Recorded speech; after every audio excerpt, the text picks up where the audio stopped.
She was the face of a generation.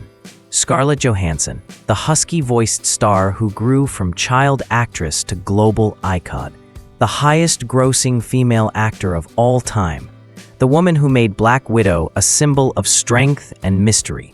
To millions, she was Hollywood's golden girl, beautiful, talented, untouchable. But behind the red carpets, behind the billion-dollar franchises, lies a different story. A story not of glamour, but of struggle. Hollywood never let Scarlett Johansson simply be an actress. From the moment she broke through, she was typecast, sexualized, and scrutinized. Directors spoke of her body before they praised her talent. Magazines labeled her the sex symbol of the 21st century, reducing her to an image instead of a voice. She was admired, yes, but also objectified, controlled, and constantly questioned. And then came the private scandals. Intimate photos leaked for the world to see. Her most vulnerable moments stolen and sold. 3 marriages that crumbled under the spotlight. Roles that sparked outrage, accusations, and public backlash. Even at the height of her career, she was never safe from criticism. In 2021, she made the boldest move of her life, suing Disney, the very studio that made her a household name. In doing so, she risked everything: money, power, her future in Hollywood, to fight for her rights and for something bigger: fairness for all actors. To the public, Scarlett Johansson is the cool, unshakable Black Widow. But behind the leather suit and the sharp smile lies a woman who has carried battles most fans never saw. And the truth behind Scarlett Johansson's rise to power is far darker than Hollywood wants you to believe. Scarlett Ingrid Johansson was born on November 22, 1984, in New York City, into a family that seemed ordinary on the surface, but carried within it the quiet struggles that would shape her future. Her father, Carsten Johansson, was an architect from Denmark. Her mother, Melanie Sloan, a producer of Jewish descent from the Bronx. The Johanssons lived modestly in Manhattan, raising 4 children in a cramped apartment where money was always tight, but imagination was endless. From the very beginning, Scarlett stood out. With her deep, husky voice and piercing green eyes, she seemed older than her years, a child who carried both fragility and strength. Yet, her early life was not marked by glamour. Her parents' marriage was rocky. Arguments and tension filled the home, and eventually, the marriage ended in divorce. For Scarlett, it was another fracture in an already unstable foundation. Still, she clung to one constant: the dream of performing. From the age of 3, she declared that she wanted to be an actress. While other children played with toys, Scarlett memorized lines from movies, practiced in front of mirrors, and begged her mother to take her to auditions. She idolized Judy Garland, often watching Meet Me in St. Louis and imagining herself under the spotlight. Her mother, recognizing Scarlett's passion, supported her dream. She enrolled Scarlett and her twin brother, Hunter, in acting classes. By the age of 8, Scarlett was attending the Lee Strasberg Theater Institute, one of New York's most prestigious acting schools. There, she trained alongside adults, honing her craft with a seriousness rare for a child. But the road was not smooth. Scarlett auditioned for countless commercials, only to be rejected again and again. Casting directors told her she was too serious, too unusual, a raspy voice too distracting. For a young girl desperate for validation, the rejections cut deep. She would cry after auditions, feeling invisible, convinced that maybe she wasn't good enough. Yet each rejection only hardened her resolve. Scarlett wasn't like other kids her age. She didn't want to be famous for fame's sake. She wanted to act, to lose herself in characters, to prove, even as a child, that she belonged. Her persistence began to pay off. At just 9 years old, she landed her first film role in North, 1994, a small part in a comedy starring Elijah Wood. More roles followed: Just Cause, 1995, opposite Sean Connery and Lawrence Fishburne, and Manny and Lowe, 1996, where she played the lead role of a pregnant runaway. For her performance, Scarlett was nominated for an Independent Spirit Award, a rare honor for a child actress. At 12, she gave a breakthrough performance in The Horse Whisperer, 1998, directed by Robert Redford. As a young girl traumatized by a riding accident, Scarlett brought a depth and sensitivity that stunned critics. Suddenly, the rejections of her childhood seemed irrelevant. Hollywood had found a new star, but fame at such a young age carried its own burdens. While her peers lived normal teenage lives, Scarlett was thrust into adult worlds, working long hours on sets, expected to deliver performances that carried films.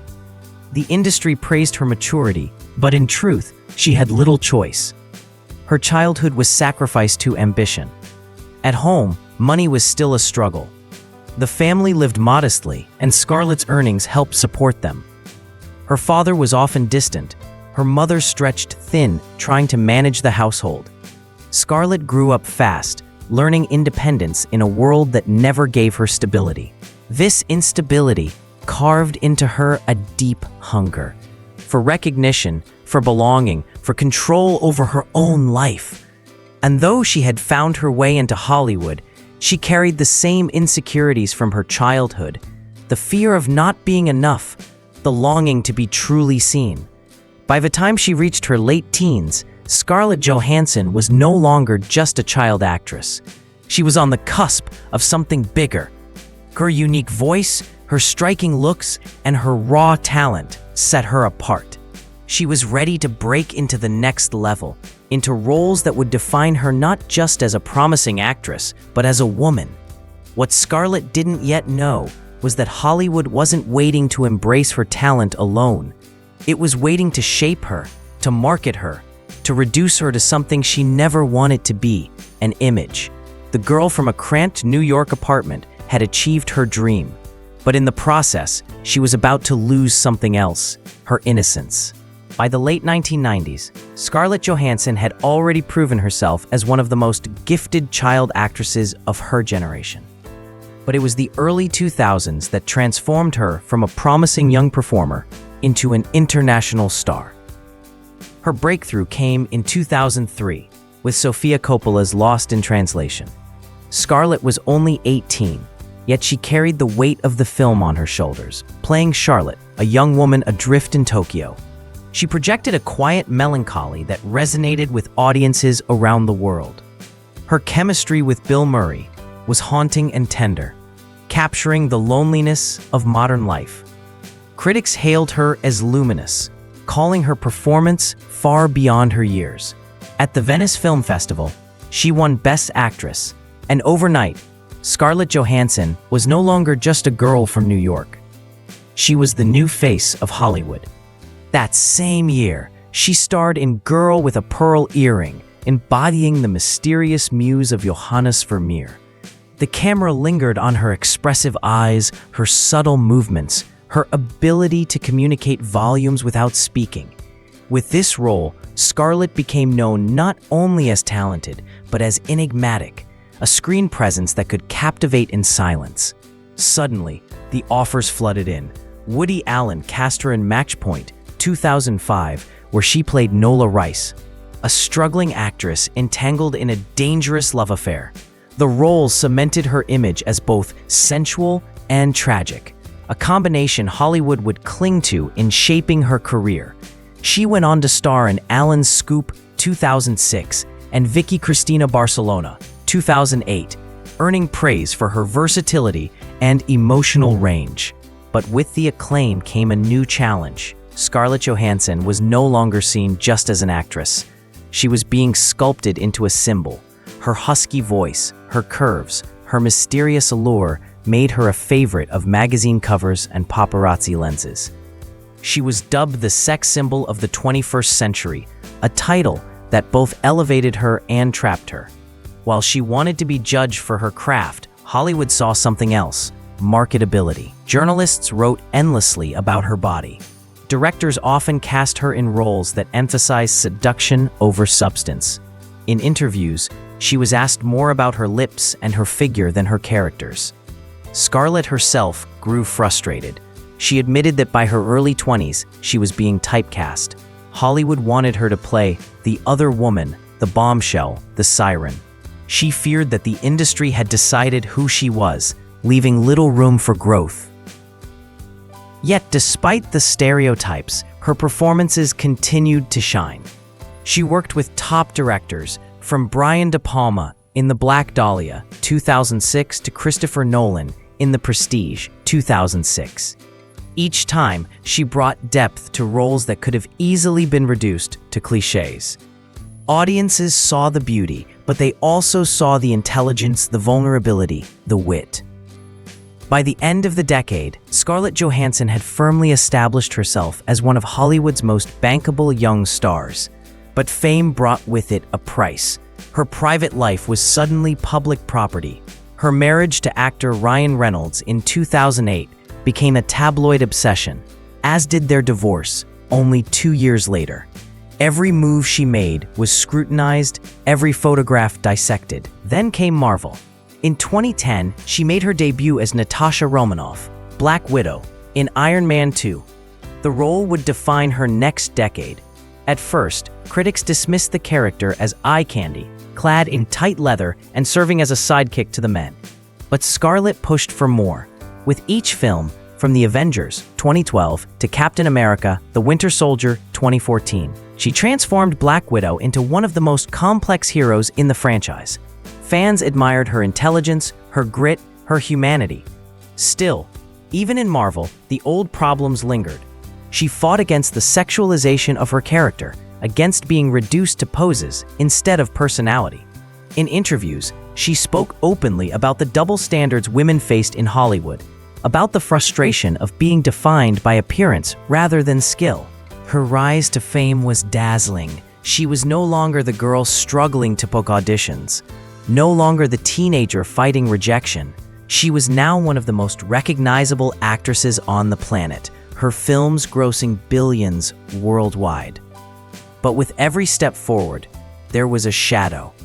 The constant objectification, the tabloid invasions, the loss of privacy, and the growing sense that Hollywood, no matter how much she gave, would never let Scarlett Johansson simply be herself. She had achieved everything she once dreamed of: recognition, respect, global fame.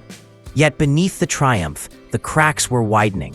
And soon, the dark side of Hollywood's love affair with Scarlett Johansson would erupt into full view. At the height of her fame, Scarlett Johansson was everywhere. She was the star of critically acclaimed films, the face of Marvel's billion-dollar franchise, and a regular fixture on magazine covers. To the world, she seemed unstoppable, confident, glamorous, untouchable. But behind the images carefully curated by Hollywood was a woman fighting battles the public rarely saw. From her earliest adult roles, Scarlett had been placed into a mold, the bombshell. While male co-stars were celebrated for their range, directors and journalists often reduced her to physicality. Scarlett herself admitted that she was constantly typecast as the other woman, the temptress, the seductress. The sexualization took a toll. "It's easy to pigeonhole me," she once said, "because of the way I look or because of the huskiness of my voice." For years, she battled an industry that seemed more interested in selling her image than her talent. Then, in 2011, her private world was shattered. Hackers stole intimate photos from her phone and leaked them online. Suddenly, one of Hollywood's most admired women was stripped of her privacy in the most brutal way. The images spread across the internet, fueling gossip sites and tabloids. Scarlett called it a violation, comparing it to having her home broken into. For an actress who had already been objectified by the media, the invasion was devastating. Her personal life was equally turbulent. Scarlett married Ryan Reynolds in 2008, but the relationship collapsed under the relentless pressure of fame. The divorce, finalized in 2011, was splashed across tabloids. Later, her second marriage to French journalist Romain Dauriat also ended in heartbreak, leaving her a single mother to their daughter Rose. Each failed marriage fueled the press's obsession with her personal life, overshadowing her work. Even her professional choices brought controversy. In 2017, she was cast in Ghost in the Shell, an adaptation of a beloved Japanese manga. The decision sparked outrage, with critics accusing the film of whitewashing. Scarlett, caught in the middle, became the target of online anger. Soon after, she was attached to play a transgender man in Rub and Tug, another casting choice that drew backlash. This time, Scarlett stepped away from the project, acknowledging the criticism, but the damage to her reputation lingered. The double standard was striking. Male actors could take risks, fail, and recover. For Scarlett, each misstep was amplified, dissected, turned into proof that she was either careless or complicit. To be a woman at the top of Hollywood was to walk a tightrope with no safety net. Yet perhaps her boldest and most dangerous move came in 2021. After more than a decade of service to Marvel and Disney, Scarlett filed a lawsuit against Disney over the release of Black Widow. The studio had chosen to release the film simultaneously in theaters and on streaming, a decision that she argued cost her tens of millions in box office bonuses. But beyond money, the lawsuit exposed something deeper: the power imbalance between studios and actors. Taking on Disney, the largest entertainment company in the world, was a gamble that could have ended her career. Few actors had ever dared to confront the studio publicly. For Scarlett, it was a defining moment. She risked being blacklisted, ridiculed, or painted as greedy. Disney initially tried to discredit her, calling the lawsuit sad and distressing. The public reaction was divided. Some supported her courage. Others accused her of arrogance. But in truth, Scarlett wasn't just fighting for herself. Her lawsuit symbolized the broader struggle of actors demanding fairness in a rapidly changing industry. In the end, she reached a settlement with Disney, reportedly worth over $40 million. More importantly, she proved that even one of the most powerful studios in the world could be held accountable. Still, the scars of the fight remained. She was forced once again to balance triumph with criticism, vindication with vulnerability. Hollywood had made her a star, but it had also invaded her privacy, sexualized her body, questioned her choices, and punished her for demanding equality. The darker side of Scarlett Johansson's story isn't found in scandal alone, but in the relentless pressure of an industry that builds women up only to tear them down. Every red carpet smile concealed exhaustion. Every triumph carried shadows. Scarlett had survived the invasions, the objectification, the divorces, and the controversies. But even as she stood tall, she knew that her image, her career, her very identity had always been shaped not entirely by her own hand, but by the unforgiving machine of Hollywood. And for all her success, the question remained: could Scarlett Johansson ever truly escape the role the world had written for her?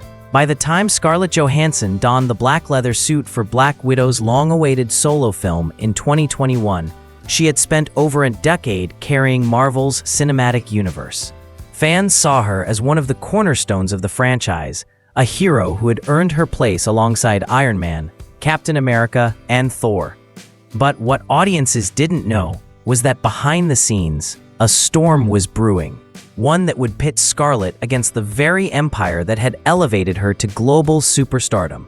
For years, Johansson had played Natasha Romanoff, a character often relegated to the sidelines. While her male counterparts were given solo films, she waited patiently for her turn. When Black Widow was finally announced, it was more than just a movie. It was vindication, a recognition that her character, and she herself, deserved the spotlight. The film was marketed as a triumph, a celebration of female power in a universe dominated by men. But then came the pandemic, and with it, a seismic shift in Hollywood. In July 2021, Disney released Black Widow simultaneously in theaters and on its streaming platform Disney+. For audiences stuck at home, it seemed like a gift, but for Scarlett, it was a betrayal. Her contract, tied heavily to box office performance, had been crafted long before streaming took over. By pushing the film to Disney+, she argued, the studio had robbed her of tens of millions of dollars in potential earnings. Scarlett made a decision few in Hollywood dared to make. She sued Disney. The lawsuit was shocking. Here was one of the industry's most bankable actresses, publicly accusing the most powerful entertainment company in the world of breach of contract. Overnight, the story dominated headlines.